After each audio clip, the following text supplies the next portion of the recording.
नमस्कार। NM TV में आपका स्वागत है। मैं आज दिल्ली में हूं और यहाँ सारे समाचार पत्र इस खबर से लबालब हैं कि सोनिया और राहुल को ईडी ने समन किया है। अब ये 2016 का ये केस है जिसमें नेशनल हेराल्ड, यंग इंडिया और राजीव गांधी फाउंडेशन इन्वॉल्व है, लेकिन अब समन 2022 में करने की हिम्मत जुटा पाए, पहली बात। दूसरी बात कि इस समन्स का अब अर्थ क्या है। इससे पहले कि हम आगे बढ़े, मैं आपको ये बताना चाहूंगा कि पूरा घोटाला है क्या। घोटाला जो सुब्रमण्यम स्वामी के अनुसार और उन्होंने कोर्ट में पेश किया था और काफी पक्के सबूत उन्होंने अपने हिसाब से पेश किए हैं। Sometimes called a cheat company. These people had only 5 lakhs investment in Young Indian, but they got 1 crore from a company. On what basis? Which company will give you money for 1 crore for a company which has a paid up capital of only some 5 lakhs or something like that. So it's obvious that money was laundering. For going to the 2024 elections has to do these things. Otherwise, people will say that सब बकवास है इनका। लेकिन ये पिछले 6 साल से ये केस घिसट रहा है, इसलिए हमें जानने की जरूरत है कि मोटे शब्दों में मैं आपको समझाने की कोशिश करूंगा कि ये घोटाला आखिर है क्या। एजेएल नाम की एक कंपनी है जो नेहरू जी ने बनाई थी और उसकी एक बहुत प्रॉपर्टी है बहादुर शाह जफर मार्ग दिल्ली में, जिसकी कीमत करीब 800 करोड़ रुपए होगी। वो एक नेशनल हेराल्ड नाम के पेपर की मालिक भी थी।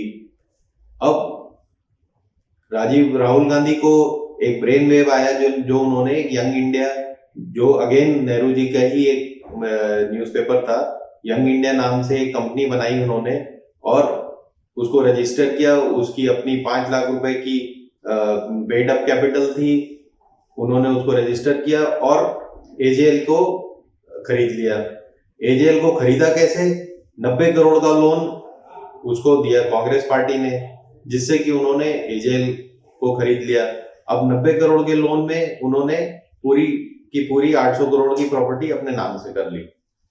अब कांग्रेस पार्टी ने वो 90 करोड़ का लोन भी माफ कर दिया। क्यों? क्योंकि 50 लाख की पेमेंट उनको यंग इंडिया ने एजेएल के खरीदारी के लिए कर दी।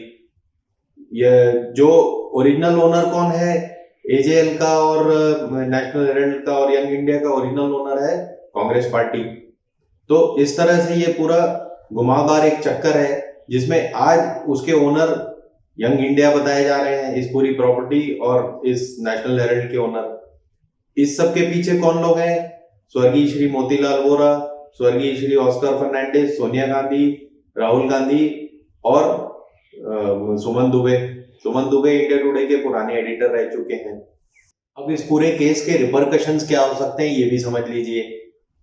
क्यों? क्योंकि ये 2024 के चुनाव से इसका सीधा साधा संबंध है। 3 सिनेरियो मैं देख सकता हूं। पहला ये कि ईडी केस पेश करेगी और गांधीज की और इनसे रिलेटेड जितने भी लोग हैं, हुडा और जितने भी अब जिंदा बचे हैं, उन लोगों को गिरफ्तार किया जा सकता है। तो अब राहुल के पास क्या ऑप्शंस बचेंगे? अभी वो विदेश यात्रा पे हैं और उन्होंने ईडी से और समय मांगा है, तो या तो वो विदेश में ही रह जाएं या भाग जाएं, जो कि मुझे नहीं लगता कि वो ऐसा करेंगे। दूसरा कि गिरफ्तारी देके इसको कोर्ट में फेस करें, जैसा कि इंदिरा गांधी ने किया था 1977 के बाद, जब जनता पार्टी ने उनके खिलाफ बहुत सारे केस दायर किए थे। लेकिन तीसरा और महत्वपूर्ण ये होगा कि कांग्रेस पार्टी को इस पूरे केस को लेकर के जमीनी लड़ाई लड़नी पड़ेगी 2024 के पहले, और यह तय करना पड़ेगा कि वो अपने आप को इनोसेंट साबित कर सकें। अब रहा भाजपा का सवाल। भाजपा चाहेगी कि ईडी पूरा एक ठोस केस पेश करे, सुब्रमण्यम स्वामी की जरूरत पड़ेगी एक ठोस केस पेश करने से और ये साबित कर देने से कि गांधी परिवार ने कुछ बहुत बड़ा घोटाला किया है। तो फिर ये 1979 वाली स्थिति बन जाएगी जब बोफोर्स घोटाले का भूत राहुल गांधी के पिताजी श्री राजीव गांधी को खा गया था। लेकिन राजनीति बड़ी अजीब चीज है, बड़ी अजीब चाल से चलती है। देखते हैं आने वाले टाइम में किस करवट बैठती है। नमस्कार। हिंदुस्तान जिंदाबाद।